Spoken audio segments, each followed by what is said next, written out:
विधानसभा reporter Hindi dictation गति 140 शब्द प्रति मिनट।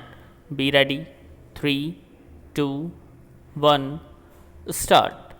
महोदय, संपत्ति के मौलिक अधिकारों के संबंध में कुछ लोग कहते हैं कि 150 रुपया पाने वाला गरीब आदमी जो पोस्ट ऑफिस में जमा कराता है वह भी उस संपत्ति का अधिकार है और उसके इस अधिकार को आप क्यों छीनना चाहते हैं। मैं आपसे कहना चाहता हूं कि इस अधिकार का फ़ायदा किसने उठाया है? क्या उस आदमी ने जिसके पास 150 स्मर की आमदनी है या जिसकी 150 स्मर की बचत है उसको कुछ फ़ायदा मिला है, या उन लोगों को फ़ायदा मिला जो पूरे देश में 75 परिवार है और जिनका देश की 40% दौलत पर कब्ज़ा है? अगर उसका फ़ायदा उन लोगों को मिला है जिन्होंने देश की 40% पर कब्जा कर रखा है तो हमें निश्चित रूप से इस पर पुनर्विचार करना होगा और हमको संपत्ति के अधिकार को मूलभूत अधिकारों में से निकालना होगा और रोज़गार को मूलभूत अधिकारों में शामिल करना होगा ताकि सरकार की जिम्मेदारी हो कि वह इस तरह की योजनाएं बनाए जिसमें सबको रोज़गार मिल सके और नहीं तो उन लोगों को बेरोज़गारी का भत्ता देना पड़े। तभी हमारा दृष्टिकोण इस दिशा में सही बन सकता है। पैरा। मैं एक बात और कहना चाहता हूँ। आप देखें कि आज क्या स्थिति है। आज स्थिति यह है कि एक आदमी खेती भी करता है, वह आदमी वकालत भी करता है और वह आदमी बिजनेस भी करता है। वही आदमी संसद का सदस्य भी हो सकता है और उसके साथ और 10 कर सकता है, उसके लिए कोई पाबंदी नहीं है। और दूसरी तरफ 20 करोड़ आदमी ऐसे हैं कि जो गरीबी की न्यूनतम सीमा रेखा के नीचे रहते हैं, जिनको कोई रोजगार उपलब्ध नहीं होता है। तो इन दो स्थितियों में हमें तुलना करनी पड़ेगी कि क्या संपत्ति के अधिकार को सुरक्षित रखते हम इन निरीह लोगों को छोड़ दें कि जो देश के असली नागरिक हैं, और अगर हम उनको नहीं छोड़ना चाहते तो हमको निश्चित रूप से एक बात करनी पड़ेगी और अपने देश में इस प्रकार के कानून बनाने पड़ेंगे, इस तरह की व्यवस्था करनी पड़ेगी कि जिसमें एक आदमी को एक ही रोज़गार हो, उसे अधिक नहीं, और उसमें उनको पेट भरने लायक दाम मिलना चाहिए। आज तो हमें न्यूनतम आवश्यकताएं चाहिए, जो मूलभूत आवश्यकताएं हैं उनको पूरा करना है। आराम नहीं चाहिए, उनको तो आज कपड़ा मिल जाए, रोटी मिल जाए, मकान, स्वास्थ्य और शिक्षा की सुविधा मिल जाए। यदि हम उनकी न्यूनतम आवश्यकताओं की पूर्ति कर सकें तभी हम देश को सही रास्ते पर ले जा सकेंगे। विराम। आज की जो अर्थव्यवस्था है उसमें जिस आदमी को पास पैसा है, जिसके पास साधन है, उसको छूट है कि वह चाहे जितना पैसा कमाए, लेकिन जिसके पास पैसा नहीं है, जिसके पास श्रम शक्ति है, जिसके पास केवल उसके हाथ पैर हैं, वह भी अपने पैरों पर खड़ा हो सके, इसके लिए सरकार के पास कौन सी योजनाएं हैं और वह है योजनाओं को कैसे लागू करना चाहती है। पैरा।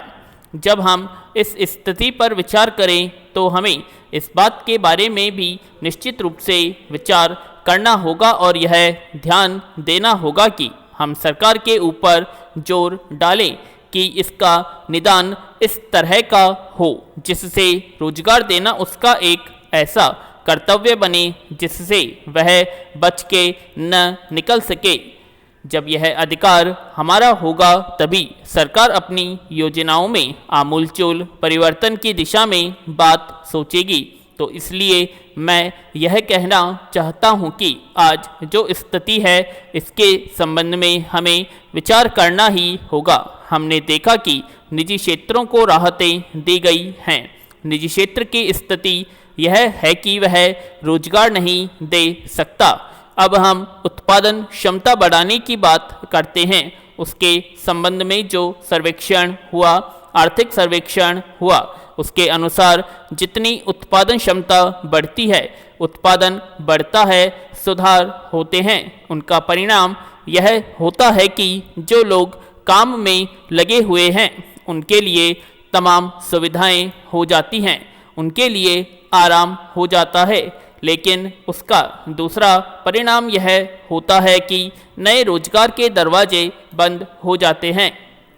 यह जो आर्थिक समीक्षा है, इस पर हमें सही दिशा में सोचना पड़ेगा और हमें अब यह मानना पड़ेगा कि अब हम इस स्थिति में आ गए हैं कि जो मूलभूत अधिकार हमें संविधान द्वारा दिए गए हैं उन पर हम दूसरी तरह से नज़र डालें। आज तक हमने संपत्ति के अधिकार को मूलभूत अधिकारों में माना है। मेरा कहना यह है कि एक कारण है, बड़ा कारण है, जिससे हमारी दिशा, हमारी दृष्टिकोण को बदलने में सहायता मिली है। यह जो आज़ादी हमारी आई है, हमारे देश में आई है। पैरा सभापति महोदय, यह सही है कि इस आज़ादी के लिए बहुत भारी बलिदान किए गए, लोगों ने बहुत कुर्बानियाँ दी, बहुत संघर्ष किए और उसके बाद हमें आज़ादी मिली है। लेकिन इसके साथ साथ यह बात भी सही है कि आज़ादी समझौते की आज़ादी भी थी, और जब हमको समझौते से आज़ादी मिली तो हमें कई बातों पर समझौता करना पड़ा। जो संपत्ति का अधिकार हमें मिला वह उस समझौते में से एक है। हमने जो समझौते उस वक्त किए थे उन पर पुनर्विचार किया, चाहे वह राजाओं के प्रीवी पर्स का समझौता हो, चाहे वह बैंकों के राष्ट्रीयकरण की बात हो, चाहे आईसीएस अफसरों को दी जाने वाली सुविधाएं हों। इन सवालों पर हमने पुनर्विचार किया और पुनर्विचार के बाद हमने उन सुविधाओं को वापस लिया। इस तरह से संपत्ति का अधिकार है जिसको अक्षुण्ण रखने के लिए सरकार ने इजाज़त दी है, परंतु जब सरकार उसके बारे में कानून बनाती है तो मैं इस तरह की स्वतंत्रता नहीं होती और कहा जाता है कि हमारे मूलभूत अधिकारों का हनन किया जा रहा है। पैरा माननीय, यह जो बिल है मैं इसकी तायद करता हूं, लेकिन साथ ही साथ इस बिल के बारे में यह कहना चाहता हूं कि सरकार ने बहुत देर के बाद इस तरह का बिल पेश किया। सरकार को कुछ पहले इस बिल को पेश करना चाहिए था। जो मूल एक्ट है उसमें इस बात का प्रावधान था कि जो प्रत्यक्ष कर होंगे उनको घटा दिया जाएगा, उसके बाद जो पैसा बचेगा उसको सरप्लस समझा जाएगा और उसका 60% बोनस के मामले में दिया जाएगा। लेकिन देश के मजदूरों की यह खास मांग थी और सही मांग थी कि जो कर रहे हैं या उनमें से जो घटाए जाते हैं उनका हिसाब इस ढंग से किया जाता है कि उन पर जो छूट मिलती है वह छूट भी मालिक अपने पास रख लेते हैं और उसमें मजदूरों को हिस्सा नहीं मिलता है। इस सवाल को लेकर मेटल बॉक्स कंपनी वालों ने मुकदमा सुप्रीम कोर्ट में किया और मुझे खुशी है कि उस मुकदमे में हिंदुस्तान के मजदूरों की जीत हुई। सुप्रीम कोर्ट के फैसले के बाद ही सरकार की नींद टूटी और इन्होंने यह बिल पेश किया है। जब यह बिल सरकार ने पेश किया है तो अगर यह पास हो जाता है तो छूट की राशि में से भी 60% बोनस के रूप में मजदूरों के हिस्से में आएगा। मैं कहना चाहता हूं कि यह 60% का प्रावधान बहुत ही कम है। इस प्रावधान को कुछ और बढ़ाना चाहिए, क्योंकि बोनस जो दिया जाता है मैं माननीय भाई साहब की तरह यह नहीं मानता कि यह एक्स ग्रेशिया ग्रांट दिया जाता है, मजदूरों के प्रति दया करके दिया जाता है। यह मजदूरों का अधिकार है। जो दौलत पैदा होती है उस दौलत को पैदा करने में अकेले पूंजी और जमीन का हाथ नहीं होता है। अगर मानव श्रम न करे, मजदूरों का हाथ न हो तो पूंजी दौलत के रूप में नहीं बदल सकती है। इसलिए दौलत को पैदा करने में मजदूर की जो श्रम वाली पूंजी लगती है उस श्रम का यह सही हिस्सा है जो उसको बोनस के रूप में दिया जाता है।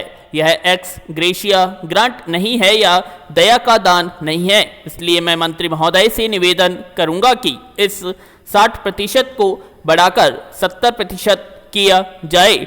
इसके अलावा मैं एक दो सुझाव और देना चाहता हूँ। एक तो यह कि बोनस एक्ट में जो कम से कम 4% देने का प्रावधान है, पूर्ण विराम।